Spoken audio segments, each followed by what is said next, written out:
Bonjour et bienvenue à tous. Le football ne cessera jamais de nous surprendre. Tout peut arriver sur un terrain de jeu. Nous pouvons voir de grands buts, de grands arrêts, des dribbles et des moments spectaculaires, jusqu'à un supporter qui décide de sauter par-dessus la clôture, ou même pourquoi pas une voiture essayant de jouer au ballon. Car tout simplement, tout peut arriver sur le terrain de jeu. Voici 10 faits insolites lors des mondiaux. N'hésitez pas à liker la vidéo si elle vous plaît et si vous êtes nouveau sur la chaîne, n'oubliez pas de vous abonner et d'activer la notification pour ne rater aucune de nos prochaines vidéos. On commence.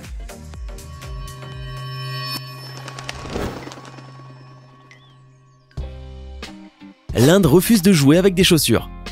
En 1950, le gratin du ballon rond est attendu au Brésil pour la Coupe du Monde. Le Brésil, c'est le pays de la samba et aussi du football, pratiqué pieds nus sur la plage de Copacabana, à Rio. Mais en compétition officielle, la réalité est tout autre, et l'Inde n'est pas prête de l'oublier. Cette année-là, l'équipe indienne est qualifiée pour la phase finale et doit affronter l'Italie, la Suède et le Paraguay. Hélas, elle ne jouera finalement aucun match. La raison ? La FIFA, Fédération internationale de football, interdit à toute équipe de jouer sur la pelouse sans chaussures. Et les joueurs de l'Inde ont la fâcheuse habitude de jouer au football pieds nus. Prévenue quelques semaines avant le début de la compétition, la fédération indienne décidera de se retirer. Depuis, l'Inde ne s'est jamais plus qualifiée pour la Coupe du Monde. La vengeance de l'arbitre. Lors du mondial de 1962 au Chili, le Brésilien João Estel Filho, arbitre du match Colombie-Union soviétique, décida d'accomplir une vengeance personnelle. Alors qu'il restait 22 minutes avant la fin du match, l'Union soviétique menait le score 4-1. Or, mystérieusement, la Colombie réussit à revenir et à égaliser le score. Ce fut un vrai exploit. Des années plus tard, Filho avoua « J'ai fait en sorte que la Colombie égalise 4-4. Je suis un descendant des Hongrois et je déteste les Russes depuis l'invasion soviétique de la Hongrie en 1956. » La mafia dans le football. Lors du mondial des États-Unis de 1994, la Colombie était arrivée sur le sol américain avec tout ce qu'il fallait pour gagner la coupe. Cependant, lors de la rencontre avec les États-Unis, un but marqué par le défenseur Andrés Escobar contre son propre camp mit fin à leur rêve de remporter le mondial. Le 2 juillet 1994, le défenseur était de retour à Medellín et alors qu'il visitait un bar, il tomba sur les frères Juan Santiago et Pedro David Galón Henao, de puissants narcotrafiquants, qui n'arrêtèrent pas de l'embêter durant toute la nuit à cause de son regrettable jeu. Quand Andrés sortit sur le parking du lieu, les frères l'interceptèrent et l'assassinèrent en lui tirant 6 fois dessus avec un revolver. À chacune des balles tirées, les meurtriers hystériques crient « Goal !» à la manière d'un commentateur de football sud-américain. Escobar décède 45 minutes plus tard à l'hôpital. Ses potes de la sélection, René Higuita et Victor Aristizabal, viennent identifier le corps. Les jours suivants, Medellín pleure son meilleur fils. Réputé pour sa modestie et son investissement dans l'aide aux plus défavorisés, le très-pieux Escobar a le droit à des funérailles en grande pompe. Près de 120 000 personnes, dont le président colombien de l'époque, César Gaviria, assisteront à son enterrement. 24 ans après l'assassinat du joueur, la question qui se pose toujours est celle du commanditaire. La punition mortelle subie par Escobar est sans doute l'œuvre d'un des syndicats de jeux du hasard ou des narcotrafiquants qui avaient parié des millions de dollars sur la qualification de la Colombie pour le deuxième tour, mais le procès n'est jamais parvenu à le prouver formellement. Le joueur sans main. L'une des personnalités les plus importantes du mondial de l'Uruguay de 1930 fut le joueur uruguayen Héctor Castro. Né en 1904, Héctor Castro a été amputé suite à un accident avec une scie électrique. Alors qu'il travaillait avec son père, le jeune adolescent s'est tranché la main avec l'appareil. Beaucoup auraient sombré après ce coup du sort tragique, mais c'était mal connaître le jeune homme sud-américain dans l'âme, fier et guerrier de caractère. Doué balle au pied, Héctor Castro va se consacrer au football et devenir l'un des chouchous du public uruguayen à la fin des années 1920. C'est au Nacional, club légendaire du pays, que l'attaquant se fait connaître. Sur le flanc droit de l'attaque, il affole les défenseurs et brille par son talent. Doté d'un jeu de tête hors norme, Héctor Castro utilise son handicap pour prendre le dessus sur ses adversaires. En 9 saisons, il inscrit 145 buts avec son équipe. Il devient la coqueluche des supporters qui le surnomment El Divino Manco, le manchot divin. Lors de la première édition de la Coupe du Monde en Uruguay, il est retenu par le sélectionneur de la Céleste. C'est lui qui inscrit le premier but de sa sélection dans le tournoi lors du match, contre le Pérou, à Montevideo. Quelques semaines plus tard, il récidive en finale contre l'Argentine, en marquant le 4e et dernier but de son équipe, synonyme de titre.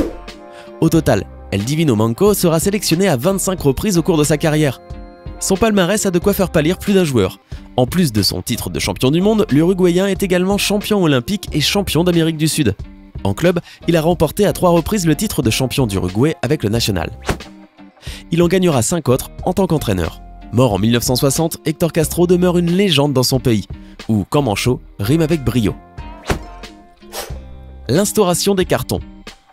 Lors du mondial de 1966, les cartons que nous connaissons bien aujourd'hui n'ont pas encore fait leur apparition dans le milieu du soccer. Ainsi, lors d'un quart de finale électrique entre les Anglais et les Argentins, l'arbitre de la rencontre a souhaité expulser un joueur de l'Argentine après un grand nombre de fautes. Ce dernier refuse catégoriquement de sortir du terrain et devra être emmené par les forces de l'ordre au vestiaire. 4 ans après, lors de la Coupe du Monde 1970, la FIFA instaure les cartons jaunes et rouges pour matérialiser un avertissement ou l'expulsion d'un joueur. La main de Dieu. Le mondial du Mexique en 1986 fut sans aucun doute le tournoi de Diego Armando Maradona. L'Argentin non seulement épata le monde par son talent, mais aussi par ce geste controversé. On se souviendra du mondial du Mexique de 1986 à cause de ce but que Maradona marqua avec la main contre le gardien Peter Shilton lors des quarts de finale. Avec ce but-là, l'Argentine battit l'Angleterre par 2-1. Le footballeur légendaire déclara après le match qu'il avait marqué le but un peu avec sa tête et un peu avec la main de Dieu. À partir de ce moment-là, la presse mondiale baptisa ce but historique de ce nom. La triche de Mexico. Honte. Il n'existe pas de meilleur mot pour nommer l'épisode le plus sombre de l'histoire du football mexicain. Le cas des Cachirules de 1988. Le Mexique fut suspendu pour 2 ans pour l'alignement de 4 joueurs qui dépassaient la limite d'âge dans les compétitions internationales des moins de 20 ans. Pourtant, le tournoi n'avait rien de capital et les adversaires n'étaient pas des plus redoutables. Pour se qualifier pour le mondial des moins de 20 ans de 1989, le Mexique devait juste ferrailler face aux Bermudes, Cuba, aux Antilles néerlandaises et au Canada. Une phase de poule plutôt abordable. Pourtant, le 12 avril 1988, date de l'entrée en lice de la sélection, un article du quotidien Ovación va toutefois faire basculer la destinée de l'équipe. Il révèle que 4 joueurs de la sélection n'ont pas vraiment moins de 20 ans. L'article se base simplement sur la lecture d'un almanach édité par la Fédération mexicaine en 1987, mais les conséquences très lourdes de cette découverte donneront à cette affaire des allures de Watergate du football mexicain. Le scandale devient celui des Cachirules, argot urbain qui désigne un fils illégitime. Importé sur les terrains de foot, le vocable qualifie ces joueurs du dimanche qui s'intègrent dans une équipe pour faire le nombre. 4 joueurs furent impliqués dans le scandale des Cachirules qui secoua tout le pays et le monde du football. José de la Fuente, Gerardo Jiménez, José Luis Mata et Aurelio Rivera. Les actes de naissance des 2 premiers furent réduits de 2 ans, celui de Mata de 4 ans et celui d'Aurelio Rivera de 5 ans. Suite à cela, le Mexique fut éliminé du mondial de l'Italie de 1990. Le cas des Cachirules eut de graves conséquences pour ce pays, vu qu'il perdit une brillante génération de footballeurs, avec à leur tête le joueur légendaire Hugo Sanchez. Le cadeau empoisonné. La Coupe du Monde de football 1990 a été une grosse déception pour l'équipe d'Argentine. Une défaite en finale sur un score d'1-0 contre l'Allemagne de l'Ouest. Le parcours de l'Argentine lors de cette compétition est cependant entaché d'un petit scandale. En 8e de finale, l'Albiceleste rencontre la sélection brésilienne et l'élimine à cause d'un but encaissé suite à une erreur de marquage de la part du défenseur brésilien Branco. Jusque-là, rien d'anormal.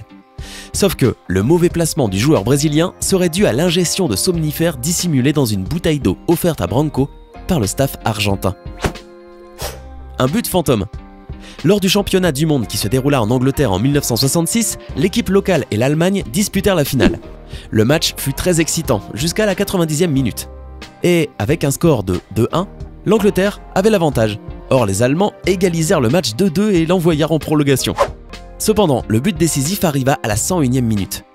Geoff Hurst tira au but. Le ballon heurta la barre transversale et rebondit.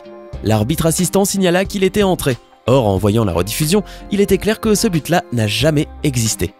C'est sans doute la plus grande injustice de l'histoire de la Coupe du Monde de football. Vaincre ou mourir. La victoire n'a jamais été autant souhaitée par un sportif qu'elle le fut le 19 juin 1938. L'équipe italienne menait carrément sa vie en jeu lors de la finale de la Coupe du Monde. La politique avait terni le ballon. Mussolini, le célèbre dictateur italien, utilisait le football pour imposer son idéologie. Les Italiens arrivèrent à la finale où ils affrontèrent l'équipe nationale de Hongrie. Le jour de la finale, un télégramme de 3 mots signé par Benito Mussolini arriva au vestiaire italien et fut lu par l'entraîneur « Vaincre ou mourir », disait-il. Le score du match fut de 4-2 avec la victoire de l'Italie. À la fin de la rencontre, le gardien hongrois Antal Szabo affirma « Jamais de ma vie, je ne me suis senti aussi heureux d'avoir perdu.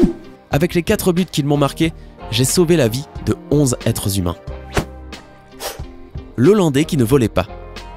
Dennis Bergkamp, footballeur hollandais qui a fait les beaux jours de l'équipe d'Arsenal, a manqué beaucoup de matchs. Il souffrait d'une phobie de l'avion, l'empêchant souvent de participer aux matchs à l'extérieur de son équipe. Il était ainsi surnommé l'Hollandais qui ne vole pas. Il devait, quand cela était possible, voyager en train ou en voiture pour rejoindre le lieu du match. Lors des matchs de Ligue des Champions, il partait en général plusieurs jours avant ses coéquipiers pour rejoindre par voie terrestre le lieu du match. Et il n'a pas pu participer à la Coupe du Monde en Corée car le seul moyen pour s'y rendre était l'avion. L'origine de cette phobie est encore incertaine, mais il aurait commencé à souffrir d'aérophobie après qu'un journaliste lui ait fait une plaisanterie sur une bombe présente à bord d'un de ses vols. Une autre version soutient qu'il décida de ne plus monter dans un avion après le décès de son frère lors d'un crash aérien. Il faut noter que ce n'est pas le seul joueur de football atteint d'une phobie de l'avion. Le dernier en date n'est autre que Paolo Guerrero, le buteur péruvien de Hambourg. Malgré cela, Dennis Bergkamp reste un des joueurs les plus talentueux de sa génération. Lequel de ces faits insolites vous a le plus surpris? Faites-le nous savoir en commentaire. Hey, c'est tout pour aujourd'hui. Si vous avez aimé la vidéo, n'oubliez pas de la liker et de la partager avec vos amis. Et si vous êtes nouveau sur la chaîne, n'oubliez pas de vous abonner et d'activer la notification. Bye bye!